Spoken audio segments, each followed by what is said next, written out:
Tome notas. Sea como los de Berea en Hechos 17, versículos 10 y 11. Verifique con su Biblia lo aprendido. Como pudimos ver en nuestro estudio pasado, la Biblia nos revela claramente que Jesucristo es el Verbo hecho carne. Él era la poderosísima palabra de Dios que en el principio estuvo dando la orden para que todo lo que el Padre deseaba que existiera se manifestara visiblemente en la creación. Con razón que en Juan capítulo 10 versículos 30 y 38 y el capítulo 14 versículo 9, Jesús dijo que el Padre y Él son uno. Ambos estuvieron presentes durante la creación y ambos son miembros del Dios Trino. Hoy hablaremos sobre la imagen de Dios, comenzando por el hecho de que la Biblia nos indica que el Dios Padre es invisible. Nadie lo ha visto porque Él es espíritu. Éxodo 33:20, Juan 4:24 y Primera de Juan 4:12. Jesucristo es el único que ha visto al Padre y Él vino a revelárnoslo. Juan 1:1 y 6:46. Cuando leemos en Colosenses 1, del 15 al 17, que Jesucristo es la imagen del Dios invisible, no se está refiriendo a la imagen física de Dios, por más hermoso que Él haya sido, sino más bien se refiere a la esencia misma de Dios. Esa es la imagen y semejanza del Dios Padre que Jesucristo nos vino a mostrar o revelar a través de su propia vida. La imagen o semejanza del Padre que podemos observar claramente en Jesús es su santidad. La santidad es el mayor atributo de tanto el Dios Padre como la del Dios Hijo. La perfecta santidad es lo que los hace Dios. Tanto es así que este es el único atributo de Dios que es exaltado en el cielo. Apocalipsis 4:8. Toda la perfección que existe en el cielo funciona en base a la santidad divina, la cual no puede ser jamás quebrantada. Por esa razón, nuestra santidad es el único requisito indispensable para entrar al cielo, la cual se obtiene única y exclusivamente a través del sacrificio de Cristo, con la ayuda del Espíritu Santo en nuestro diario vivir. Esta verdad es tan firmemente establecida en el reino de Dios que Hebreos 12:14 dice que sin santidad nadie verá a Dios. Es más, Jesucristo mismo no hubiese podido vencer al pecado, la muerte ni el mismo infierno si no se hubiese aferrado a la santidad hasta el final. Ahora, si la santidad es tan importante para Dios y para nosotros poder obtener la vida eterna, entonces es sabio que entendamos el significado bíblico del vocablo, si queremos vivir una vida agradando a Dios. A medida que estudiamos la Biblia, iremos notando que hay palabras que tienen un significado bíblico y otro secular. Uno de esos vocablos es precisamente la palabra santidad. Si buscamos en el diccionario el significado de la palabra santidad, dirá algo como separación, consagración, etc. Pero, ¿separación de qué? ¿Separación del cónyuge? ¿Separación de malas amistades? ¿Separación de qué? La palabra de Dios es constante e inconmovible en el significado bíblico de ese vocablo. La santidad en la Biblia significa específica y literalmente separación del pecado. En ese sentido, las palabras santo y perfecto son intercambiables. Cuando leemos en la Biblia sed santos o sed perfectos, el Señor nos está demandando exactamente lo mismo, es a saber, que nos separemos del pecado. Tanto en el Antiguo Testamento como en el Nuevo, Dios nos demanda a ser santos y también nos demanda con la misma severidad que seamos perfectos, es decir, que nos separemos del pecado. Les sugiero que utilice los versículos en la pantalla para corroborar lo dicho. Sin embargo, muchas veces, por no comprender la diferencia entre el significado secular y el bíblico de la palabra santidad, oímos a cristianos decir, ¡ay, pero Dios sabe que nadie puede ser santo! En realidad, decir eso es blasfemar, pues se está insinuando que Dios es injusto, ya que en ese caso, Él nos estaría demandando algo que Él sabría que no podemos darle, es a saber, la santidad. No, hermanos, no erremos engañándonos. La santidad del cristiano es vital, es fundamental, pues sin ella nadie verá a Dios. Hebreos 12:14. Esa eterna verdad la comenzamos a ver en la Biblia desde el principio mismo. Entonces no hay excusas para decir, ay, pero es que Dios sabe que yo no soy santo, o pero nadie es perfecto en esta vida. No, hermanos, repito, no erremos.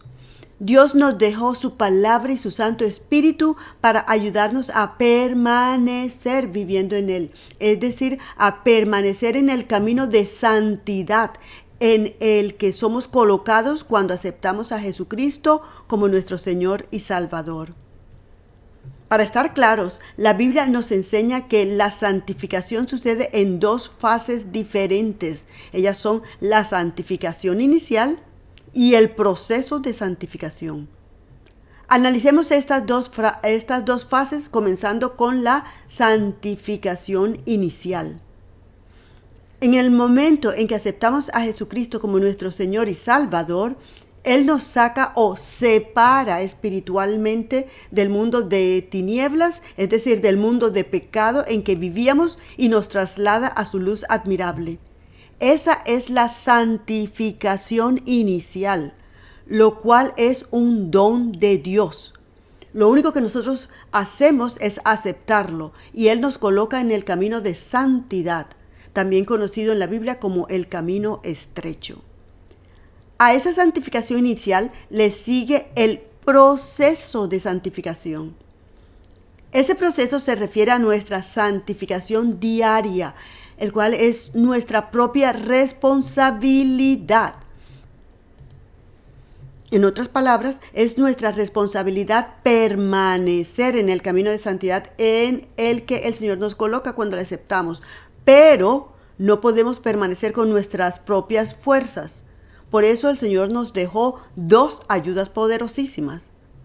Juan 17:17 revela que la palabra de Dios es la que nos santifica diariamente. Eso es si la obedecemos. Además de la palabra, Dios nos dejó otra ayuda vitalicia, es a saber, el Espíritu Santo. No podemos obedecer a la palabra de Dios ni resistir las tentaciones del enemigo sin la ayuda del Espíritu Santo. En pocas palabras, nuestra santificación diaria dependerá de nuestro humilde pero determinado sometimiento a la palabra de Dios y a su Santo Espíritu. Esa es la única manera de poder resistir al diablo. Les recomiendo que medite en Santiago 4:7. La santidad es necesaria en la vida del cristiano. Dios la demanda de cada uno de nosotros porque, como ya fue dicho, sin santidad nadie verá a Dios. Entonces, volviendo a nuestro punto inicial en cuanto a la imagen de Dios, podemos ver que el mayor atributo de Dios es la santidad. Como Dios es tan perfectamente separado del pecado, Él es representado por la luz. Lo contrario de santidad es pecado, lo cual es representado por tinieblas. Primera de Juan 1:5 dice que Dios es perfecta luz. En Él no hay rastro de tinieblas. En otras palabras, en Él no hay rastro de pecado. Por esa razón, Él es perfectamente santo. Ahora, por esa perfecta luz o santidad divina, Él es la perfección del amor, del gozo, de la paz, benignidad, bondad, etc.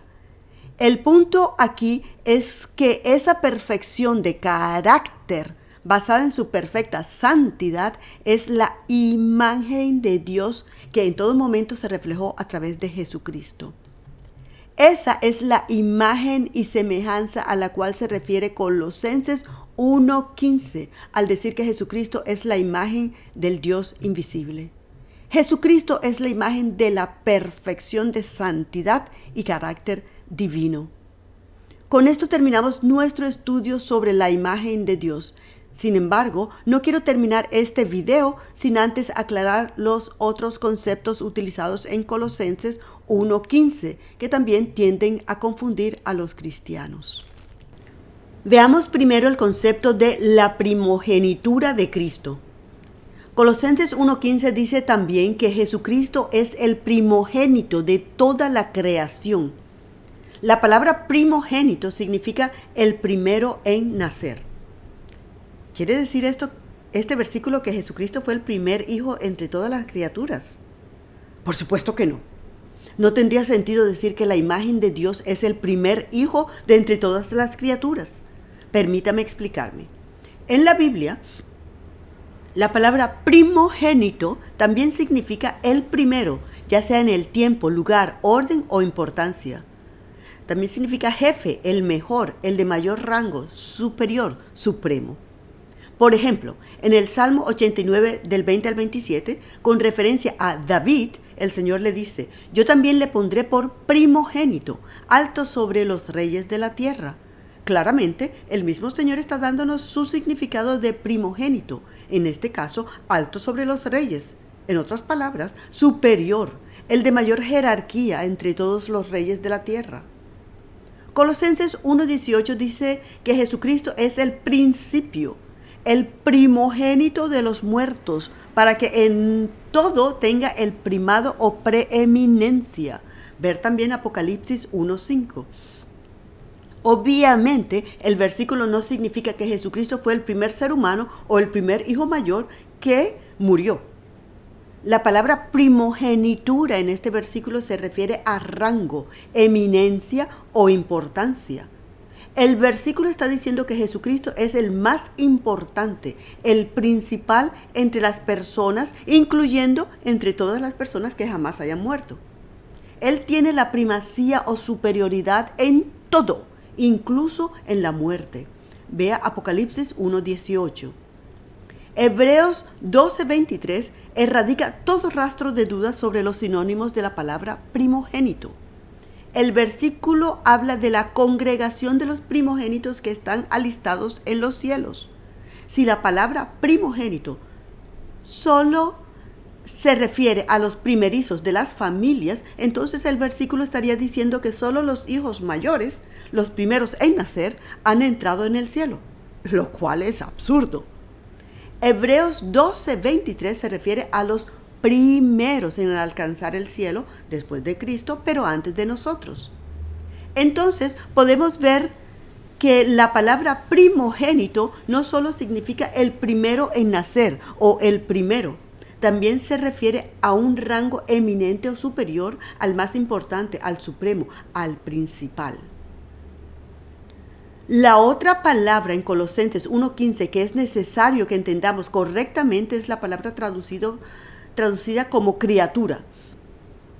Esta palabra es traducida del vocablo que vemos en la pantalla, que además de criatura también significa creación. La forma como fue traducida indica erróneamente que Jesús fue la primera criatura, es decir, el primero en ser creado. En contexto, Colosenses 1:15, con el resto de la Biblia entera, realmente está revelando que Jesús es el más importante, el de más alta jerarquía, el supremo en toda la creación.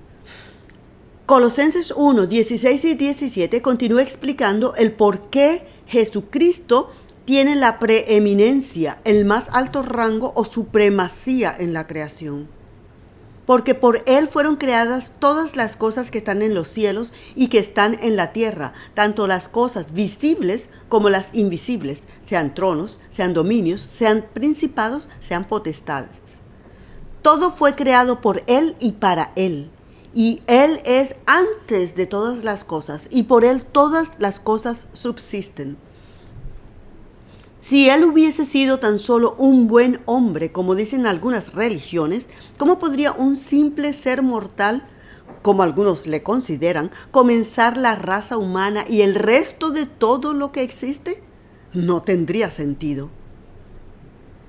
La Biblia revela claramente que Jesucristo es Dios, que también estuvo presente durante la creación.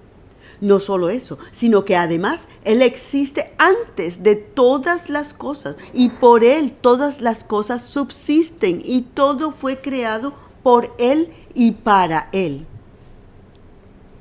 Esa es la razón por la cual a Él le corresponde por derecho propio la preeminencia, primogenitura o superioridad de toda la creación.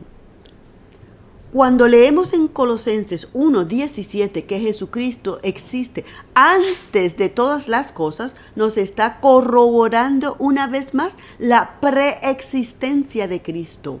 Juan 6:62, 8:58 y 17:5. Para cumplir el plan de redención o salvación, Jesús se hizo hombre, sometiéndose totalmente al Padre sin negar ni renunciar a su propia deidad, su propia esencia divina. Aunque vino en forma de hombre y como el Hijo de Dios, Él no dejó de ser Dios.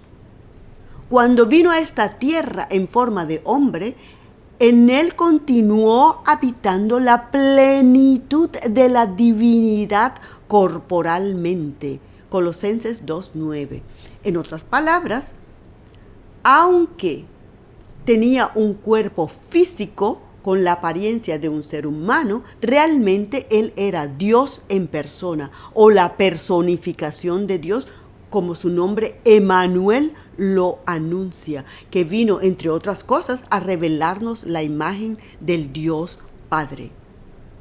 Primera de Timoteo 3:16 dice, indiscutiblemente grande es el misterio de la piedad.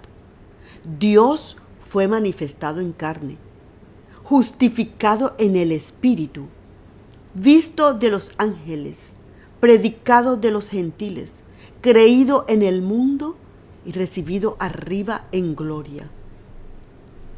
Realmente, la Biblia es clara y enfática al decir que Jesús es Dios hecho carne. Él es la imagen del Dios invisible, el supremo sobre toda la creación. Todo fue creado por Él y para Él.